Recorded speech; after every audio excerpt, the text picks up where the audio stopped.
And we're thrilled to swear in our new Secretary of Homeland Security, a great American patriot, to put it mildly, Markwayne Mullin.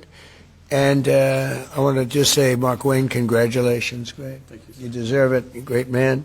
I do solemnly swear, Markwayne Mullin, Markwayne Mullin, that I will support and defend the Constitution of the United States that I will support and defend the Constitution of the United States against all enemies, foreign and domestic, against all enemies, foreign and domestic, and that I will bear true faith and allegiance to the same, and I will bear true faith to allegiance and do the same. and that I take this obligation freely, And take this obligation freely, without any mental reservation without any mental reservation or purpose of or evasion, purpose of evasion, and that I will well and faithfully and that I will well and faithfully discharge the duties of the office discharge the duties of the office on which I am about to enter. which I am about to enter. So help me God. So help me God. Congratulations, Secretary. Hey.